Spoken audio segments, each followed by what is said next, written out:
Here's a story. Here's the story. In 1990, my parents got me a copy of Dragon Warrior on the NES. Knowing nothing about the game, the box art alone was enough to get me hyped. I was already familiar with action-adventure games like The Legend of Zelda, and while I wasn't good at them, I was anxious to give it a go. Then the game started. It had an overhead map view, like in Zelda, but something seemed off. Rather than letting me walk up to a character and stab it with my sword, which was in itself a satisfying event, the game would stop every few footsteps and then take me to this weird menu where, I guess, I was supposed to activate my attacks ahead of time? Yeah, it was kind of like reading a fantasy novel. An interactive fantasy novel where a lot of the battles that would be fun in something like Zelda were now automated. That, along with some really slow walking mechanics, it seemed like it took forever to get to a simple town, really left a sour taste in my mouth. To my knowledge, playing video games is akin to playing a really well-designed pinball machine. There's something that happens in our brains, a rush of dopamine whenever that ball hits a target, makes something light up, causing a sound or a video to play on the table. In an action game like Zelda, or even your everyday platformer like in Mario 3, we want to hear Mario landing on that Goomba's head. There's a certain satisfaction that comes with something as simple as pushing the B button, just so Link can ram his sword through an Octorok. But with Dragon Warrior, that instant gratification just wasn't there. I never played past those first few screens, but looking back now, I can see how someone looking for a longer, more epic experience could really sink their teeth into the game. But at 8 years old, it just wasn't my cup of tea. So I moved on.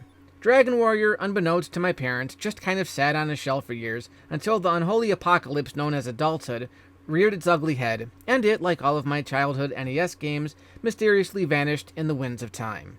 Now, I had a subscription to Nintendo Power throughout the 90s, and a series that I would constantly hear about was Final Fantasy. But I would take one look at a screenshot and instantly be triggered by my experience with Dragon Warrior, and that was it.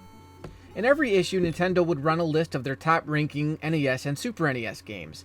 Final Fantasy 2 and 3 were always on those lists. And I know there are a lot of purists out there who refuse to call them that. I know that they are actually Final Fantasy 4 and 6. But speaking as a kid who grew up in the 90s and was constantly reminded of how awesome these games were, even though I had zero interest in playing them, back then, in the US, they were Final Fantasy 2 and 3. I don't make the rules here, folks. That's just how it was. Deal with it. So I never actually played any of the 8 or 16-bit Final Fantasy games. However, when I got my PlayStation, I also started subscribing to another publication, PSM. And there it was, right on the cover of the first issue, Final Fantasy VII. There were rumors floating around about the game. It seemed like everyone was surprised that Squaresoft, who had been releasing most of their games for Nintendo for the past decade, was jumping ship in favor of Sony's then flagship console. And everyone was talking about the PlayStation. Even after the Nintendo 64 came out, it seemed like the PlayStation was where it was at. There were just so many heavy hitters from a company that was brand new to the console market. 1997 was a huge year for the console in general, but the game I was actually really curious about was the new Final Fantasy. I was 8 when I first played Dragon Warrior in my trusty NES, and 14 when FF7 came out. I figured the technology had to have improved enough in the last 7 years to warrant at least giving it a try. The screenshots looked amazing. Yes, there were hints of that slow-ass, tedious turn-based combat that I loathed about Dragon Warrior. But with the PlayStation's 3D graphics, a new futuristic vision that really wasn't commonplace with these kinds of games, and the promise of the game being shipped on 3 discs, this should have been epic. This was also one of the first games I remember seeing dedicated commercials for. The ad campaign was huge. Of course, Squaresoft really wanted to show off its pre-rendered cutscenes, which, if you ask me, was kind of a cheap trick that a lot of game studios used at the time. They knew that the PlayStation was technically incapable of running those kinds of real-time graphics, but with the CD-ROM technology, they could load their games with nice-looking pre-rendered cutscenes to fool gamers, and their parents, into thinking the game would look better than it actually did. It was a huge selling point, and in my opinion, it bordered on false advertising, but it went over big. Now, I started up the game, and right off the bat, I was greeted by a luscious animated cutscene. The camera started on a quaintly dressed flower girl as she started walking down a not-so-friendly alley. She then made her way out onto a busy city street. Weird-looking cars and all kinds of riffraff crossed in front of her as the camera pulled back to reveal the full city in its entirety. This was my first ever look at the sprawling city of Midgar, And bam! There was the title, along with the epic music by series veteran Nobuo Uematsu. It was the most epic opening to a game I had ever been privy to. The camera then zoomed back into Midgar, and before I knew what was going on, I was in a train station. A couple of shabbily dressed terrorists, I guessed, took out a couple of resistance fighters as the game's protagonist leaped from the train. This was my first glimpse at Cloud Strife, and little did I know how much time I would be spending with him from then on. I was also introduced to Barrett, who at the time I imagined sounded like Mr. T. At least that's how he was written. It's been noted that when Square developed this character, they essentially wrote him to sound, well, like how they envisioned your everyday black man to sound. It's in his mannerisms, it's in his dialogue. Barrett is essentially a walking stereotype. Even in the remake, they really seem to lean on that. Hot damn, we are good! Yes! Don't get me wrong, Barrett is one of my favorite characters, and it wouldn't be Final Fantasy VII without him. I'm just putting it out there. So, within seconds of gaining control of Cloud, I was thrust into my first battle. Right from the get-go, I really wished they would just let me run up to the bad guys and slash them with the push of a button. And as much reverence as I have for this game, I still really wish that were the case. It makes a game that is just thriving on atmosphere, story, characters, and scope seem just a little less satisfying. I've never been a huge fan of the turn-based style of gameplay. I feel like I'm playing a game of checkers. But to be fair, I knew at that time what I was getting into, and right off the bat, I was happy that the combat seemed much faster than what I was expecting. Going back to Dragon Warrior, everything just seemed to move so slow. And not only that, but during an enemy encounter, you had to read what was going on. If I wanted to read, I'd break out my copy of Lord of the Rings. But with Final Fantasy VII, even though a lot of the combat was automated, you choose a menu command and then watch the characters pull off said commands, the animation was fluid and the visuals were very acceptable. I didn't completely understand what all the numbers above everyone's heads meant and what all the character stats were about, but on the surface, I found it very playable. I was looking forward to exploring more of the city and seeing where the story was going. Like I said before, this was my first Final Fantasy game. I did know that over the past few years, the technology had improved. The Final Fantasy series had evolved far past the restrictions of the original NES. As a kid, I still probably wouldn't have enjoyed Final Fantasy III as much as its loyal fan base. I was much more of a Link to the Past guy, but long gone were the slow, monotonous battles of old. Now in hindsight, I know Final Fantasy VII, the combat at least, might feel a bit sluggish when compared to something like FF6. Squaresoft really wanted to show off the graphical potential of the PlayStation. They needed a reason to justify its decision to develop for this new console. So when you see all the battles, they always start off with some smooth camera movements. It's very cinematic, but it also slows down the experience. And when you unleash a summon, or get hit by a really cheap magic spell from a boss fight, some of those animations can exceed a full minute in length. It's a little overkill. However, when talking about the game's overall aesthetic, that's what really stood out to me. Aside from loading the game with almost an hour of cutscenes, Final Fantasy VII also employed a technique that a lot of early CD-based consoles adapted: pre-rendered environments. Again, the PlayStation was technically not as powerful as the Nintendo 64. Not that the N64 was light years ahead of the curve, but I'm just stating the facts here. But oftentimes, developers would trick us into thinking their games looked better than they did because they would use pre-rendered backgrounds to give their environments a sense of photorealism that couldn't be rendered in real time with the hardware available. Think of it as basically using a digital photograph as your background plate, and then placing the in-game graphics, your character models, animations, and so forth, on top of it. A game series that really relied on this technique was Resident Evil, which was why in those older games you were given a forced perspective whenever you entered a new room. It was as if a filmmaker was setting a camera in a very specific spot on a film set and then allowed the actors to move around wherever they wanted the shot. That was the drawback of pre-rendered backgrounds. They looked great, but that also meant that the developers had to come up with unique camera angles to set up each individual screen. Because the environments weren't being rendered in real time, the camera couldn't move. There were quite a few moments in the game where the angle is so pulled back I have a hard time figuring out where my character is. Oh, there he is. Come on, Cloud, move it along. Add to that the effectiveness of using full motion video to animate certain elements on top of these backgrounds, and you have a recipe for a great looking game. Now, in my attempt to review this game, I also wanted to share my initial experience playing it because, and this is important, I suck at these kinds of games. I just do. I always have. I always will. If a game isn't implicitly holding my hand the whole way through, I'm going to, and not intentionally, skip over most of the important items needed for completing the game comfortably, due to my inability to look around for things. See, while I accepted that this was going to be a turn-based type of dealie, I dreaded every enemy encounter. I was in it for the story. But oftentimes, in order to progress the story, I'd have to take my time searching around in dungeons, crawling through labyrinths, and every few seconds my progress would be halted by a random encounter. There were so many times where I would get lost in a maze, finally figure out where I was supposed to go, then get into a random battle, and by the time I won the battle, I'd forget where I was supposed to go. This is not a game for people with a lousy sense of direction like me. Hopefully in the next iteration they'll equip it with Google Maps. Now, being an avid fan of this franchise, a mild fan really, I've read those lists of the hardest Final Fantasy games mixed with the easiest, and surprisingly, FF7 usually comes up as one of the easiest. And from my experience, that's just not true. Not if you play like a retard. If you had played other RPGs before playing FF7, then you would probably have some sense of strategy. The most common strategy I've seen is you typically have one party member as your damage dealer, maybe two, depending on your party size. Then you have your healer, that one's self-explanatory. And then your fourth party member might be reserved for dealing with buffs such as strengthening your party's shields, preparing resuscitative spells, or weakening your enemy's defenses. Equipping every party member with fire, cure, and barrier probably isn't the greatest strategy if you're looking to carve out a niche for each individual character. Every party member should have a unique purpose within your party, and if you have everyone doing every kind of task, your focus gets divided up, and rather than dealing any kind of meaningful attack on your enemies, you end up spending a good chunk of your battles healing your party, bringing them back to life, as you get pummeled by an unforeseen threat.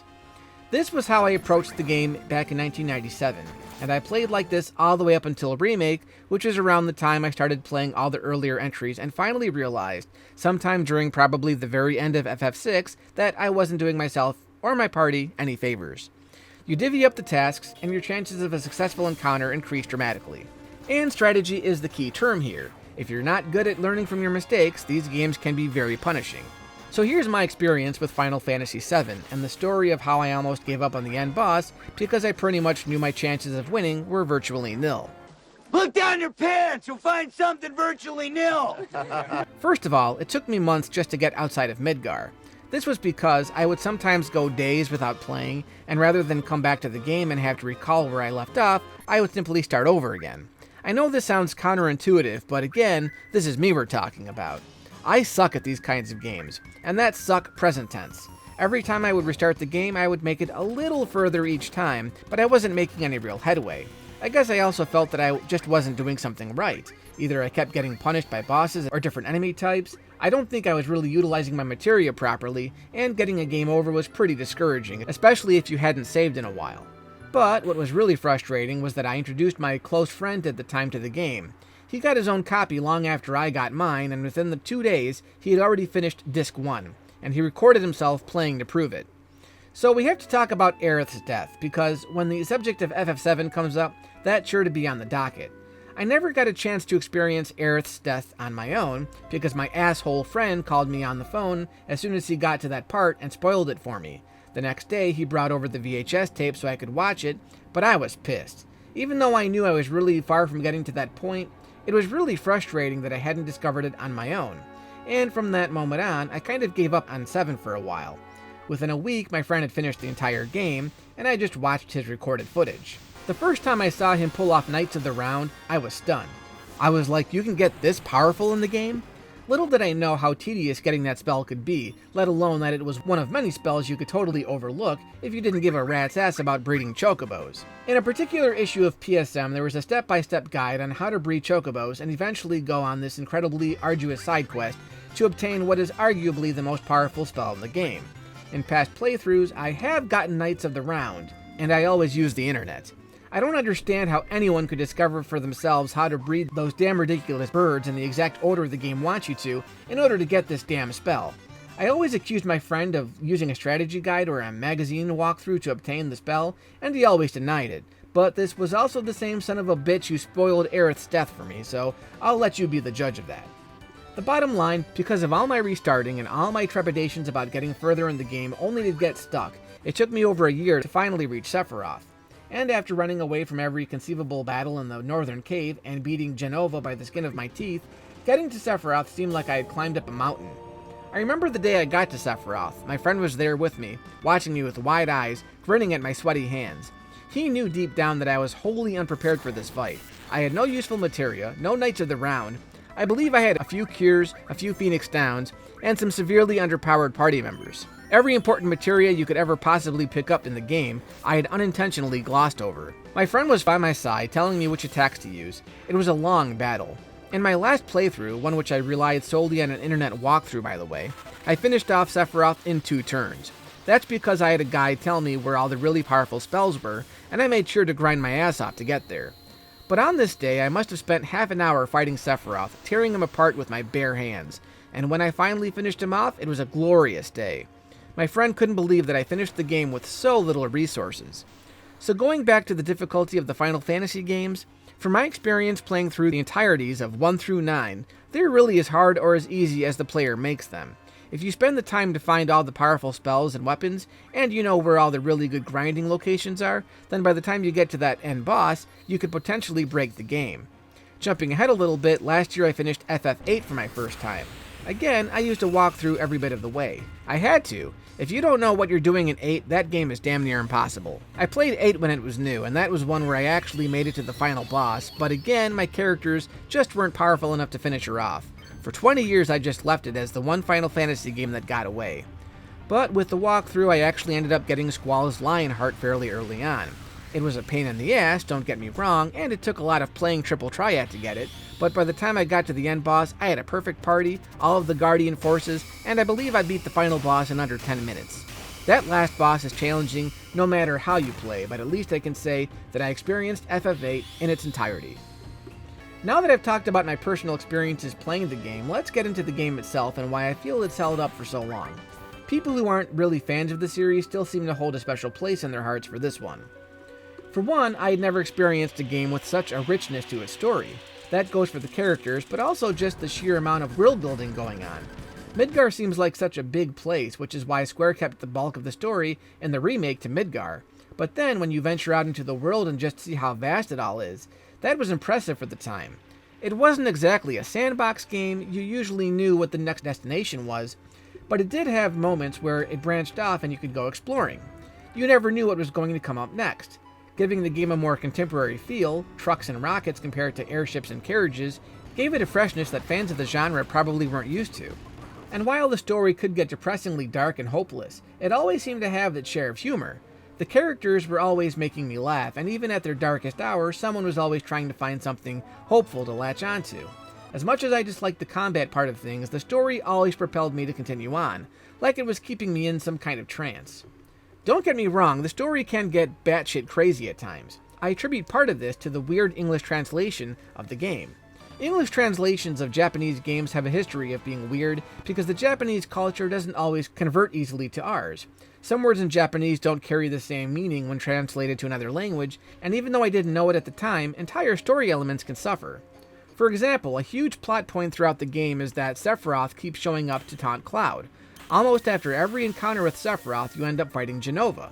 Then, later in the game, your party finds Sephiroth frozen at the Northern Crater. How could he be frozen here if he's been taunting your party for the entire game up to this point?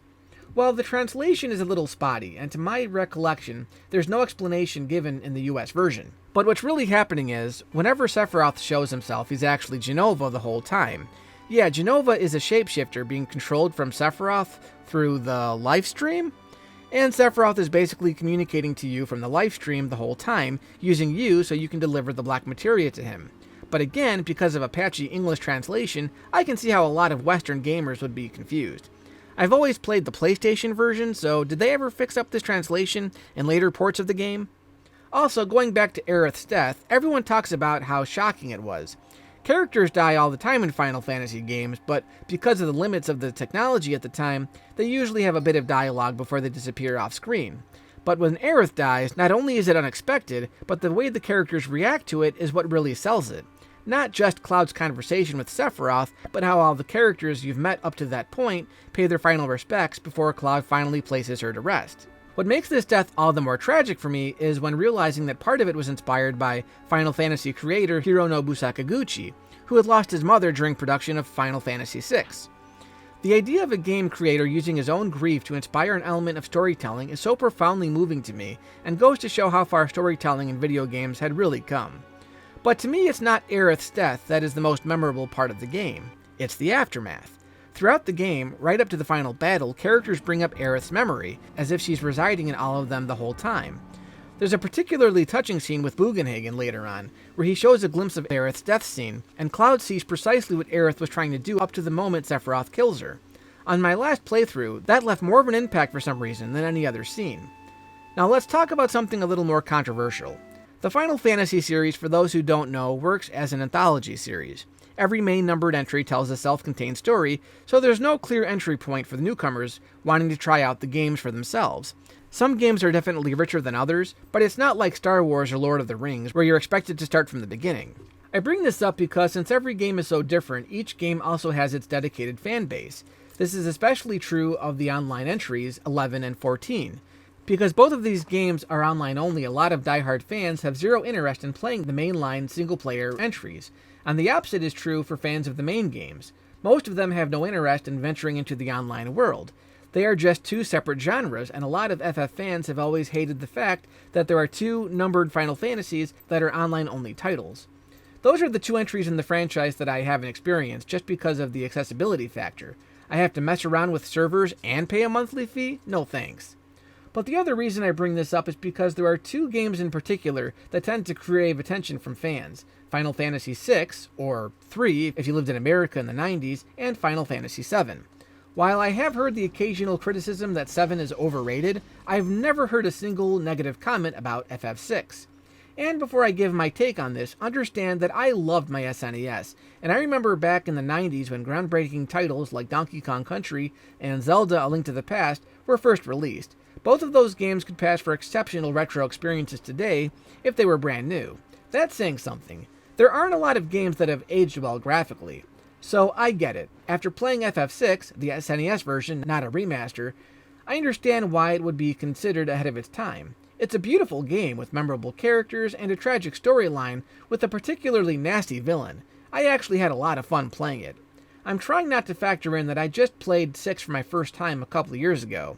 7 has been in my mind since 1997, and with the 2020 remake, not to mention that FF7 Rebirth is just months from release, it's a game that's still fresh in my mind. But honestly, I have to give it to 7, and I'm not factoring in all the movies and spin-offs that came in its wake because most of those things don't really interest me. I'm also not factoring in the game's visuals because that's not fair. The PlayStation is simply a more powerful console, and like I said before, those longer spells are ridiculous. What it really boils down to is how the story's told, and for me, mainly it comes down to the characters. Both games have a wide assortment of playable characters, but when it comes to dialogue, 7 is the clear winner. The characters are just more intricate, and I remember all of them not just by name, but by their abilities in combat as well as their distinct personalities. Yeah, Barrett is pretty stereotypical, but that's also part of why I remember him. And he, like most of the other characters, have a pretty tragic backstory. With 6, aside from, say, Locke, Terra, and Celeste, I don't really remember who said what. I remember some of the backstories, but not exactly who was tied to those backstories. For example, I'll always remember the Phantom Train segment, but for the life of me, unless I look it up on the internet, I forget the name of the character who lost his son and wife, only to be confronted by their spirits as they depart to the afterlife. And it's Cyan, by the way. I looked it up on Google. I remember the character abilities, I think I used Sabin the most, more than their personalities or plots. That's not to say I didn't find their stories interesting. The scene where Celeste nearly commits suicide by throwing herself off of the top of a mountain is a heartbreaking scene and stays with you long after you've landed that final hit on Kefka. And having to regather all your comrades after the world has already been destroyed was such a great move on Square's behalf. It's what makes FF6 stand out and why so many fans cherish it. But I never felt a character sacrifice throughout the duration of the game. After Celeste recovers and gets off the island, she picks herself up and starts the process of finding her party members. In 7, when Aerith dies, you feel that loss throughout the entire game. Every character reflects on it and deals with it in their own way. It's also arguably the driving force for Cloud moving forward with his plot to get revenge on Sephiroth, on top of everything else Sephiroth did to him. It's the dialogue, on top of smaller, key moments in 7, that makes the game stand out to me, and as far as I know, dialogue alone is not something that depends on hardware. It depends on good writers. As far as the gameplay is concerned, well, I hate to admit it, but I used a walkthrough fairly often for both games, and I was better able to master the various systems in 6 over 7. Once I figured out how to learn various abilities using espers, I was able to overpower basically everyone in my party. With 7, you really need to experiment with the materia to come up with anything game-breaking, and in the end, it was mostly my physical attacks that did the most damage. The magic spells mostly ended up just being there for eye candy. There's nothing else I can really contribute to this conversation. FF7 is just an all-around great game, and this is coming from someone who hated Dragon Warrior for the NES. But there is one more thing I'd like to discuss. I don't like putting out my own theories about things I know nothing about because a theory is just that, a theory. But because FF7 Remake went in a radically different direction, here's what I've predicted will happen in the upcoming rebirth, even though I'm pretty sure it'll be completely wrong. Let's say that in this scenario, Sephiroth is very much like Doctor Strange. Somehow from the livestream, he's able to examine every possible outcome, and he's figured out that the only way he can truly win is if Aerith survives. In the original game, right before her death, Aerith is seen praying for Holy, which is the magic that will combat Meteor at the end of the game. Sephiroth, or I guess technically Genova, kills Aerith to stop her from completing the spell, not knowing that Aerith actually was successful. The reason why Holy isn't cast right away when Meteor is destroying the planet is because in order for Holy to work, the original summoner has to return to the planet, and the reason Aerith wasn't able to do that, as we later find out, is that Sephiroth was blocking her way to the heart of the planet. When Cloud defeats Sephiroth, Aerith is finally able to get to the lifestream, which in turn activates Holy. That's my interpretation anyway. Since Aerith is the only surviving Cetra and therefore the only one capable of summoning Holy, she has to die in order for Holy to work so she can travel through the lifestream. As long as she survives, Holy won't be able to combat Meteor, which would make Sephiroth the victor. But in FF7 Remake, Aerith seems to know something. What if she knows what has to happen and then Cloud figures it out and protects her at the very moment she's supposed to die? Now, for the remainder of the game, Cloud is tasked with the decision of protecting Aerith for his own selfish benefit, or allowing her to get sacrificed for the good of mankind. Pretty good, huh? Maybe it sucks, who knows. But either way, FF7 is a game that really needs to be experienced.